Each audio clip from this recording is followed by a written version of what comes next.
We recently built this closet for our water heater, and today I'm going to get started on the plumbing and electrical. Now I already drilled some holes back here. I have 3 holes for the electrical and then the hot and cold water. First thing I want to do, I think, is hook up my disconnect. Now a disconnect is just a switch for the water heater. So in here is a switch where basically you just pull this plug. This will be plugged in when it's on, and you can just pull it. It'll disconnect all power to the water heater so that you don't have to worry about getting shocked. When you're looking for a disconnect switch, for a water heater, you don't need a fusible switch. So you'll see fusible and non-fusible switches. The fusible switches basically means there's fuses in here to protect it. The water heater is protected by a breaker, and there's no reason to have additional fuses for this type of situation. So look for a non-fusible switch, like this one, and it doesn't matter what amperage as long as it's over the amperage of the water heater. So our water heater is going to be running off a 30 amp breaker. This box is rated for 60 amps, so this will work perfect. It doesn't have to match 30 for 30. 60 amp disconnect will more than easily handle the power going to the water heater. I'm going to be mounting it on the back wall here. So inside the disconnect, we can pull it open and you'll see it's pretty basic. We're going to screw it to the back wall. The power lines will run in right here, and then out these two goes to the water heater. Before I hang it, I'm going to go ahead and do my knockouts. So just punch these holes in the box. It'll be easier than once it's on the wall. Now I did something really dumb. And when I was knocking these knockouts out, this side I wanted 3/4, this side I wanted 1/2, but I forgot and I knocked out the 3/4. This hole is too big for this fitting. But luckily it came with some reducing washers, so I can use those. Let me just show you. So like this.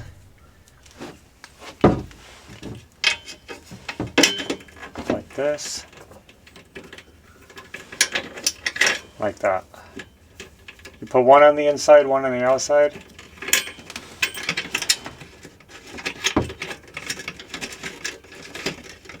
And now I don't have to buy a new box. Just snug this up good. Now this is actually a pre-made appliance whip.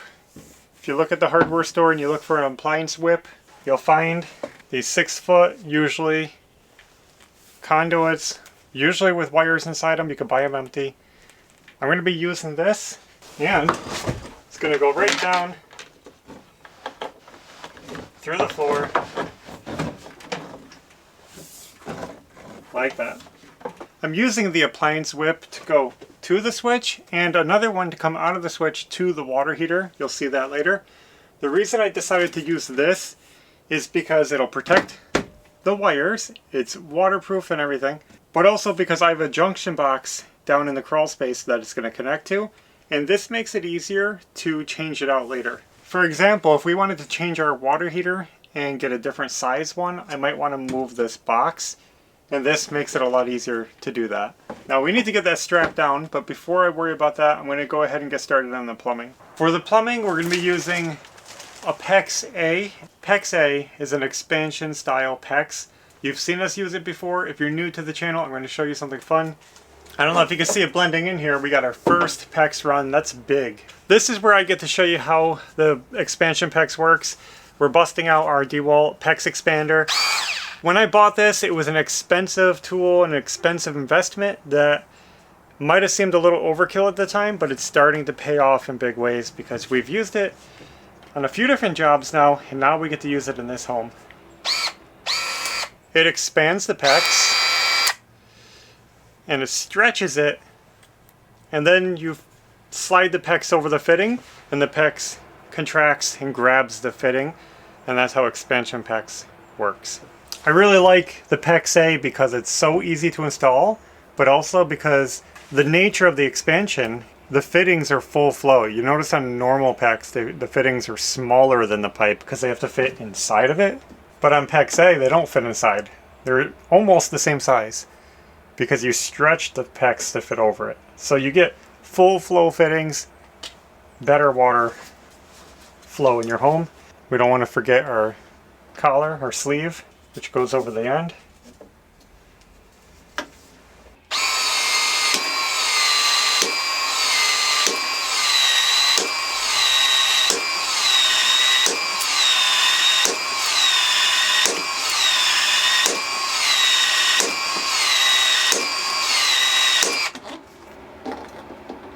See how easily it just fits in there? I kind of overstretched that, but I just want to show you guys. Just like that, it's contracting, it's grabbing the fitting, and that's locked in. This is going to be our water heater connection right here. Now I have this isolator here that's going to keep the PEX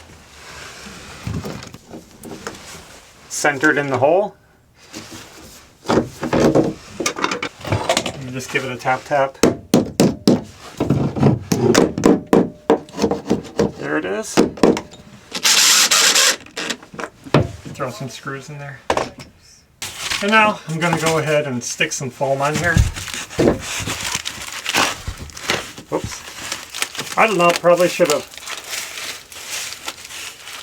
cut this first. Now I'm going to do something a little bit unique in that instead of using a typical PEX support clamp to hold it to the wall, I'm going to be using these electrical conduit straps, because what I can do is I can put, I'm ruining my paint, I can put this foam on the pipe and then strap the foam to the wall. You see that?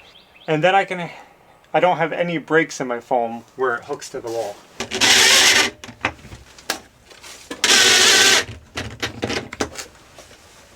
Alright, I'm going to get this camera out of the way and plumb up the next line going up for the cold water. Basically the same as that one. Alright, I wanted to show you guys the update. We got the cold water line installed. You can see the cold water side, we mounted it a little bit shorter so that we could put the valve on top and have them the same height. So it's good to have a valve on the cold water side so you can shut off the water to the heater if needed. And we got our conduit strapped. We got the wires hooked up in here. Everything's looking good so far. I don't know if I showed you, but I put in another one of these. Even though this is for PEX, it was the perfect size for this conduit. So that'll help hold that in the hole. And the idea is that I'm going to use flex lines to connect to the water heater right here. They're just going to fold, they're just going to bend whoop, straight over. What now? Nothing. I guess the next job, show them what the next job is, Maverick. We're gonna connect all the pipes through both of these up, going to these. Yep. I'll try to show what I can here, but we're going to be hooking up the water lines down here now. So we got our collars on here. I'm going to throw a little fitting on here.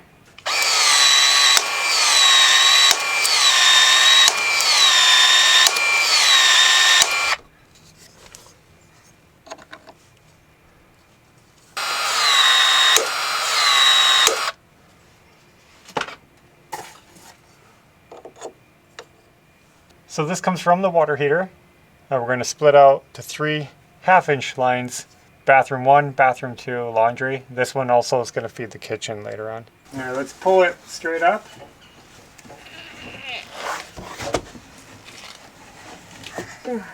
So that blue one? Yep, it's going to go right to that one. So it's bending. we need to put one of these on the end. So slide that on the end of the pipe. Oh, on the end of this one. This side? Yep. How much? All the way until it stops. Yep, perfect.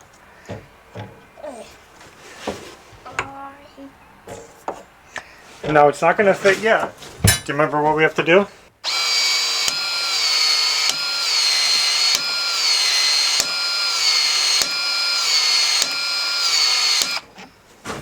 Go ahead. Okay. let me try to. Yep, hold it right there.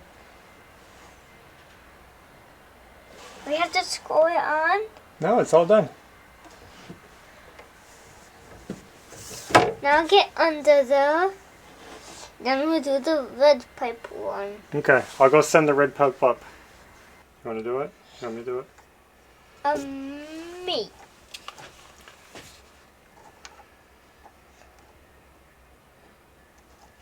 Let me see. This way? Yeah. Doot. Now remember, when I make this stretch, you got to work a little bit quick, okay?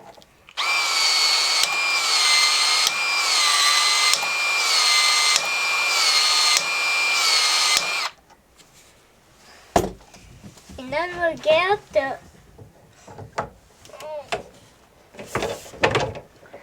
Good. Why does it have to shriek? Because that's how it squeezes. Squeezes on the metal so it doesn't fall off. So now down here, we gotta neaten these up. I want them to bend over this way. So let's see if we can make that happen. He's gonna say, ouch, ooh, eats, ouch, oops, ouch. Right? Mm-hmm. Let me do a side. You gotta look at it. Here, see what it's doing?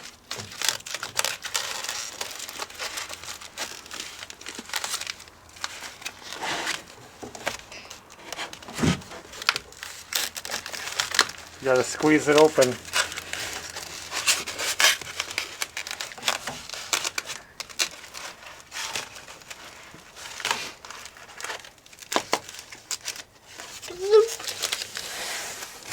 Now, take these two things and just pull them both out together. Pull them right off.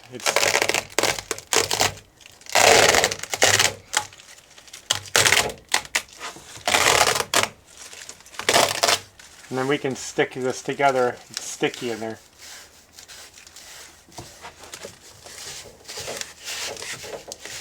We always try to do a good job, but Maverick and I have just built a work of art. Let me show you. Now, it might not be a work of art, but came out pretty cool. We took some extra time to do this, where we put some straps on the studs and used, these are actually plastic strapping. We used zip ties to hold the pipes where we wanted it so we can come out of the floor straight and then wiggle over and hold that straight and not have any kind of stress on the pipe and fittings. I like it, came out good. Now they're gonna stay exactly where we put them. And I even notched the studs so that we'd have our nice, smooth transition. You can see it comes down through the floor. I have it all wrapped in foam. Comes right through here. And I want you to notice what I put right here. Some of these drop ear tees. Those are hard to find, but I found some. So the pipes go through those. And then it goes right here to the water, the cold water, and to the hot water. Now I put these here for my water hammer arresters. So here's the thing. Appliances like washing machines that turn on and off very abruptly, they require hammer arresters, which are little cylinders that help prevent water hammer pipe banging. And that's the closest spot I could find to the washing machine where it was still accessible. And I could come down here and I could replace them and access them if maintenance is needed. I know they make hammer arresters for these where you can screw them on here, and also they make boxes that have them built in. I don't like those. Just wanted to show you the plumbing where it was at, and I'm going to get working on the wiring. When we left off, I was working on wiring up the outlets for the washing machine and dryer, and they are done. So now there's not too much to show. It's a wire going down through the floor. But we also have done a lot of work underneath. I'm going to take you on a little tour, show you what we've done. Ashley and I have been working over the last few days, wrapping up little odds and ends and getting ready for this water switchover. Let me show you. You remember this. This is where those hammer arrestor spots are. Well, we connected another water line going way down to the other end of the house. And it's a cold water line, but we decided to put wrap on it just to protect it from UVs, protect it from damage, and just keep it safe and maybe protect it from freezing underneath the open house like this. And this tee actually brings the cold water straight on over. It goes quite a ways, all the way up to the front, bathroom. And off our little manifold here, I'm trying to show you this best I can, which I have all bundled up here. We put a hot water line. So a little unusual, but we have our cold water over here and our hot water over here, all strapped up and looking awesome. So at the opposite end here of our main run, I put this drop ear elbow attached to some blocking. That's where our water is actually going to enter the system. We're moments away. We're moments away from demolishing the bathroom that's behind that wall, the original bathroom, and start using the new one. It's going to be a switchover. So what we're going to do is turn off the water, disconnect the water heater, bring everything in here, and then hook up to the new water lines and discard all the old water lines. That's what we're trying to get done. So over the last few days, I've been finishing up all the plumbing and electrical, getting everything ready to install the water heater in here, and we're ready. We just finished draining the water heater, so that's empty, and that means it's time to unhook it, drag it in here, get it hooked up. I just got a little bit of finishing up wiring to do, which I wanted to wait until it was in here so I could see how long to make this whip. So it should go smoothly if we've done our work, and we certainly have.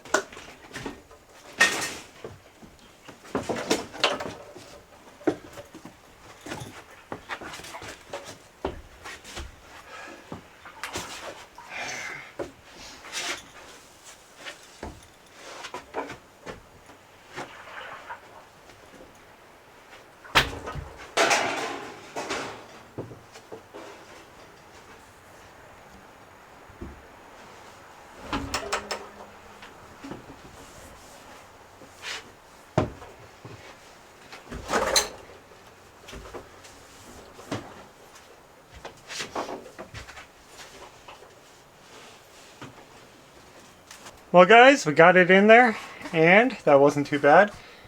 I'm going to put it in a pan, even though it doesn't really need one out here. Nothing can be damaged by the water, but I want it in there. This is something else I worked on. I drilled these two holes for the duct work for the dryer. So the dryer duct is going to go up through there and outside. I just wanted to make sure I got those drilled before getting this in, so I didn't have sawdust falling in behind the water heater later on. No regrets.